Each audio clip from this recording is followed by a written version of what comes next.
34 സങ്കീർത്തനം. ഞാൻ യഹോവയെ എല്ലാ കാലത്തും വാഴ്ത്തും. അവൻ സ്തുതി എപ്പോഴും എൻ്റെ നാവിന്മേലിരിക്കും. എൻ്റെ ഉള്ളം യഹോവയിൽ പ്രശംസിക്കുന്നു. എളിയവർ അത് കേട്ട് സന്തോഷിക്കും. എന്നോട് ചേർന്ന് യഹോവയെ മഹിമപ്പെടുത്തുവിൻ. നാം ഒന്നിച്ച് അവന്റെ നാമത്തെ ഉയർത്തുക. ഞാൻ യഹോവയോട് അപേക്ഷിച്ചു, അവൻ എനിക്ക് ഉത്തരമരുളി.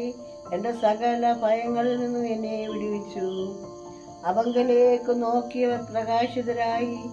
അവരുടെ മുഖമോ ലജ്ജിച്ചു പോയതുമില്ല. ഈ എളിയവൻ നിലവിളിച്ചു, യഹോവ കേട്ടു. അവൻ്റെ സകല കഷ്ടങ്ങളിൽ നിന്നും അവനെ രക്ഷിച്ചു. യഹോവയുടെ ദൂതൻ അവൻ്റെ ഭക്തന്മാരുടെ ചുറ്റും പാളയമിറങ്ങി അവരെ വിടുവിക്കുന്നു. യഹോവ നല്ലവനെന്ന് രുചിച്ചറിയുവിൻ. അവനെ ശരണം പ്രാപിക്കുന്ന പുരുഷൻ ഭാഗ്യവാൻ. യഹോവയുടെ വിശുദ്ധന്മാരെ അവനെ ഭയപ്പെടുവിൻ. അവൻ്റെ ഭക്തന്മാർക്കൊന്നിനും മുട്ടില്ലല്ലോ. ബാലസിംഹങ്ങളെ ഇഴട്ടാതെ വിശന്നിരിക്കും. യഹോവയെ അന്വേഷിക്കുന്നവർക്കോ ഒരു നന്മയ്ക്കും കുറവില്ല.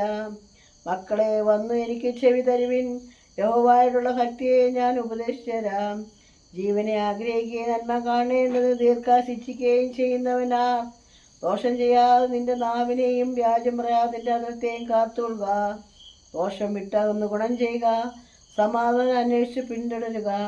യഹോവയുടെ കണ്ണ് നീതിമാന്മാരുടെ മേലും അവൻ്റെ ചെവി അവരുടെ നിലവിളിക്കും തുറന്നിരിക്കുന്നു. ദുഷ്പ്രവർത്തിക്കാരുടെ ഓർമ്മയെ ഭൂമിയിൽ നിന്ന് ഛേദിച്ച് കളയേണ്ടതിനു യഹോവയുടെ മുഖം അവർക്ക് പ്രതികൂലമായിരിക്കുന്നു. നീതിമാന്മാർ നിലവിളിച്ചു, യഹോവ കേട്ടു. സകല കഷ്ടങ്ങളിൽ നിന്നും അവരെ വിടുവിച്ചു. ഹൃദയം നുറുങ്ങിയവർക്ക് യഹോവ സമീപസ്ഥൻ. മനസ്സ് തകർന്നവരെ അവൻ രക്ഷിക്കുന്നു. നീതിമാന്റെ അനർത്ഥങ്ങൾ അസംഖ്യമാകുന്നു. അവ എല്ലാറ്റിൽ നിന്നും യഹോവ അവനെ വിടുവിക്കുന്നു. അവൻ്റെ അസ്ഥികളെയെല്ലാം അവൻ സൂക്ഷിക്കുന്നു. അവയിൽ ഒന്നും ഒടിഞ്ഞു പോകുകയില്ല. അനർത്ഥം ദുഷ്ടനെ കൊല്ലുന്നു. നീതിമാനെ ഭയക്കുന്നവൻ ശിക്ഷ അനുഭവിക്കും. യഹോവേ തൻ്റെ ഭക്തന്മാരുടെ പ്രാണനെ വീണ്ടുകൊള്ളുന്നു. അവനെ സ്വർണമാക്കുന്നവരാരും ശിക്ഷ അനുഭവിക്കുകയില്ല. ദൈവമേ സ്തുതിക്കുമോ, പാറിക്കുമോ.